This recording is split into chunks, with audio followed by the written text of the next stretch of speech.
I heard what you said. It must be Indeed. incredibly frightening for your own family. Hold on, sir.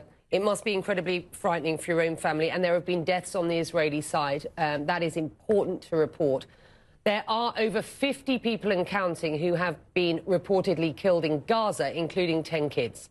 220 have been injured, including 41 children. I have to ask, why are innocent civilians being targeted there? Because Hamas is killing them by hiding behind them, turning schools into terror centers, into putting kids and families around rockets. That's the cynical way of Hamas. All of this is unprovoked. If you have a grievance, you talk. You don't shoot rockets. And I'll tell you more. An Arab father, 54 years old, and his daughter, Nadine, 16 years old, was murdered by a Hamas rocket shot from Gaza into the city of Lydia here in Israel. So when I say it's indiscriminate murder, I mean that. We handed the Palestinians Gaza. All of Gaza, take it, it's yours. And they created a state. There is a Palestinian state. They could have turned it into paradise. They decided to turn it into a terror state. Sir, the UN has called on Israel to, quote, respect international humanitarian law, which stipulates airstrikes should only be directed at military objectives. How can any strikes on Gaza, which is such a densely populated area, be targeted at military sites only? It doesn't suggest that Israel is respecting international law, or that perhaps, will you admit that these airstrikes have been indiscriminate? Absolutely not. Perhaps you suggest that we just lay back, let them shoot rockets at us, not shoot back because they're hiding the rockets behind women and children. Would you do that, Becky?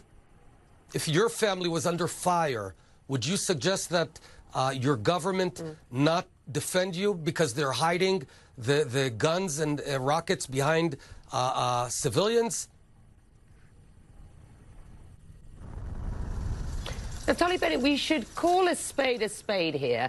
Israelis and Palestinians are not on an equal footing, are they? And they haven't been for decades. From a military perspective, Israel's capabilities blow the Palestinians out of the water. And that's an understatement. Do you accept that it is Palestinian citizens and civilians who are suffering the most from this offensive being carried out, sir?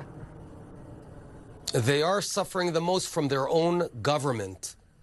I repeat, if you take any government in the world that places its rockets and terror centers within schools, within hospitals, right now, the command of Hamas is in Shifa Hospital running a military terror campaign against my family.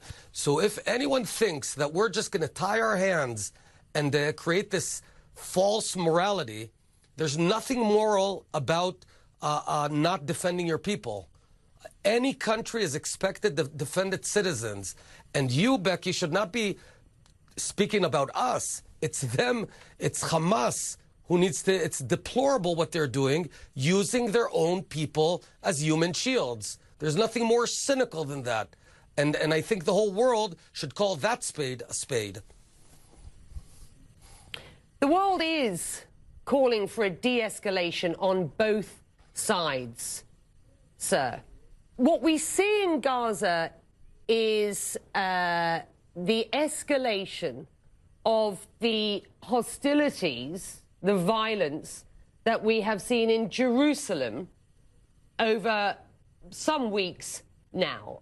What about the peaceful worshippers, for example, at the Al-Aqsa Mosque, who got attacked by stun grenades and tear gas shot by Israeli police? There were many Palestinian worshippers who were not inciting any violence or breaking the laws. I must ask these questions, and you understand why I'm asking these questions.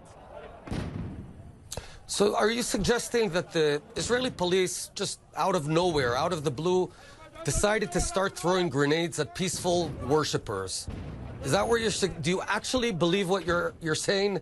Do you think that's how Israel manages itself? Don't you see that we're a democracy? The Supreme Court of Israel, just a few meters away from here, has an Arab Supreme Court justice. We have Arab members of parliament, by the way, unlike most of the other countries around here. We're a vibrant democracy, and any Arab can go and worship on a Temple Mount. When there's violence, when there's crime, yes, we apply law.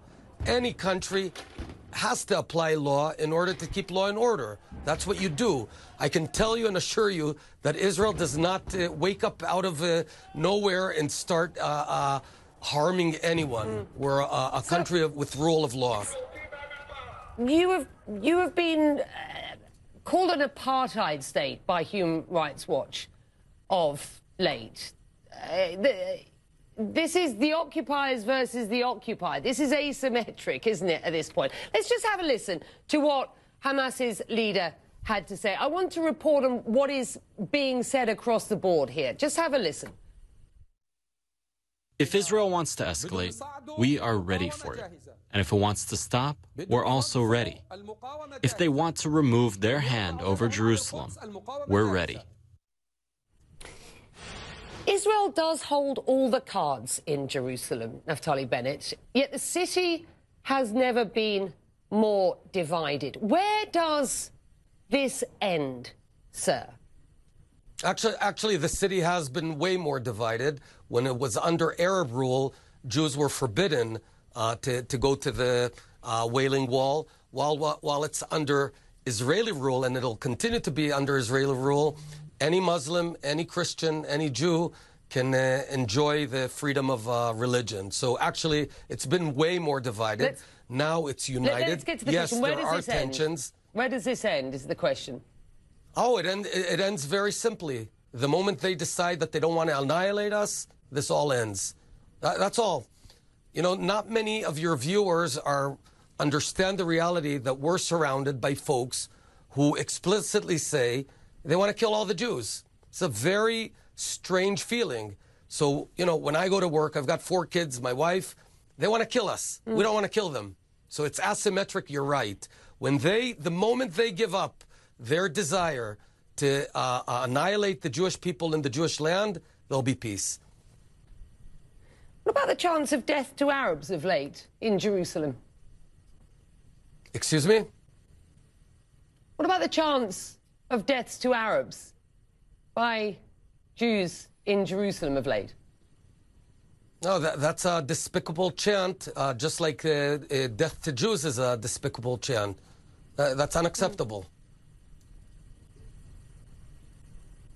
This escalation, sir, has, quite frankly, wrecked your chance, hasn't it, to form a government with Yair Lapid and others at this point?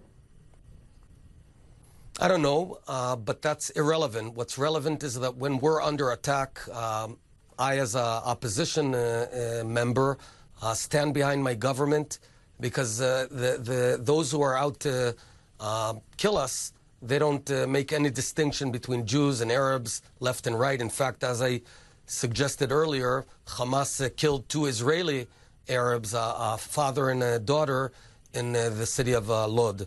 So we're all behind the government and the state of Israel in defending ourselves.